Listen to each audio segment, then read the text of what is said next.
Order reaction के लिए हम लोगों को क्या कैलकुलेट करना है बाबू? हाफ लाइफ कैलकुलेट करना है। ठीक है, चल रहा है सब कुछ ठीक? ओके, तो देखो इसके लिए फॉर्मूला है, घर का फॉर्मूला है, बिल्कुल सही काम करेगा बाबू, कहीं आपको धोखा नहीं देगा। T half is directly proportional to A raise to the power 1 minus N. A क्या है बाबू? A is the initial concentration of reactant, उस रिएक्शन के रिएक्टेंट का इनिशियल कॉन्सेंट्रेशन है, और एन क्या है? Order of the reaction. आप यहाँ पर जिस ऑर्डर ऑफ रिएक्शन के लिए टी हाफ कैलकुलेट करना चाहते हो यहाँ पर पुट करते जाओ।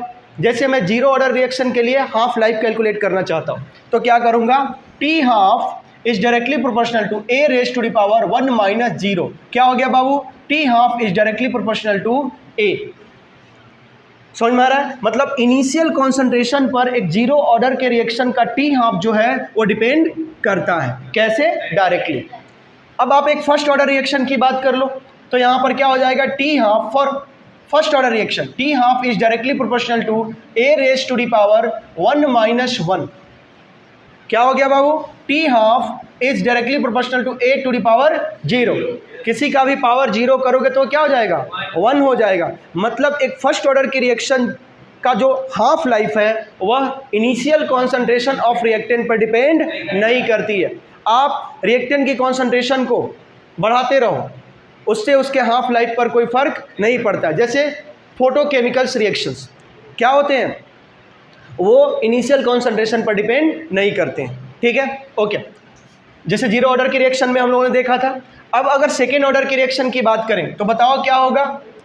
T half is directly proportional to A raise to the power 1 minus 2। तो यहाँ से क्या हो गया? T half is directly proportional to A raise to the power -1। यहाँ से क्या हो गया? T half is directly proportional to 1 by A. देखो यहाँ से एक जीरो ऑर्डर रिएक्शन का हाफ लाइफ जो होता है वो डायरेक्टली प्रोपोर्शनल होता है उसके इनिशियल कॉन्सेंट्रेशन के, रिएक्टेंट के इनिशियल कॉन्सेंट्रेशन के। फर्स्ट ऑर्डर का रिएक्शन जो होता है उसका हाफ लाइफ रिएक्टेंट के इनिशियल कॉन्सेंट्रेशन पर डिपेंड ही नहीं करता है। और सेकेंड ऑर्डर की रिएक्शन के लिए टी हाफ जो होता है वह रिएक्टेंट के इनिशियल कॉन्सेंट्रेशन के साथ इन्वर्सली रिलेटेड होता है। हमारी बात समझ में आई? तो आप लोग को अब रट्टा नहीं मारना है, आपको सिर्फ और सिर्फ इस फॉर्मूला को याद रखना है और इससे आप लोग किसी भी इनेट ऑर्डर रिएक्शन के लिए हाफ लाइफ कैलकुलेट कर सकते हो इजीली। ओके, एक चीज़ और देखते हैं हम लोग, कंप्लीशन टाइम। ठीक है, इसको इरेज कर दूं।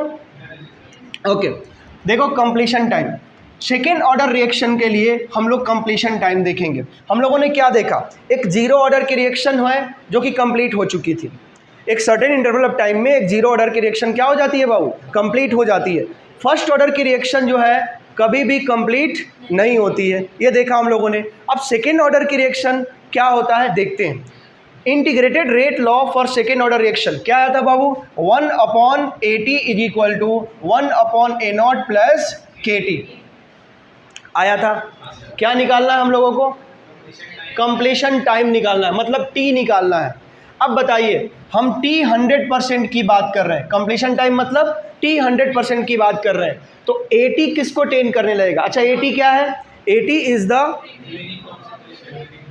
Is the concentration of reactant at T is equal to T। किसी टाइम T पर रिएक्टेंट की कॉन्सेंट्रेशन है। ठीक है, तो अब बताइए, जब 100% कंप्लीशन की हम बात करेंगे तो AT टेंड करने लगेगा किसको? जीरो को टेंड करने लगेगा। 1/0 क्या हो जाएगा? इन्फिनिटी हो जाएगा। तो ये हो गया इन्फिनिटी। अब ये देखिए, ये जैसे ही इधर लाएंगे 1/A0, इसका कोई भी वैल्यू रहे, इन्फिनिटी में से आप माइनस करोगे तो क्या कोई फर्क पड़ेगा? अभी भी ये क्या रहेगा? इन्फिनिटी ही रहेगा। ओके, तो यहाँ से infinity is equal to again क्या हो जाएगा? KT। तो T इज इक्वल टू क्या हो गया बाबू? ये K इधर लेकर क्या हो, इसका कोई भी वैल्यू रहे, इन्फिनिटी को आप डिवाइड कर रहे हो K के थ्रू, तो क्या इस डिवाइड से T के वैल्यू पर कोई फर्क पड़ेगा? नहीं पड़ेगा। अभी भी इन्फिनिटी को डिवाइड कर रहे हो ना, अभी भी ये क्या रहेगा? इन्फिनिटी ही रहेगा। तो यहाँ से देख लो क्या हो जाएगा, ये T 100% एक सेकेंड ऑर्डर रिएक्शन के लिए इन्फिनिटी, मतलब इनफाइनाइट टाइम लेगा एक सेकेंड ऑर्डर का रिएक्शन भी कंप्लीट होने में। नई बात समझ में आया? आ गया? पक्का? दूसरा मेथड भी बता दूं? नहीं, छोड़ो, 1 मिनट काफ़ी है। ठीक है।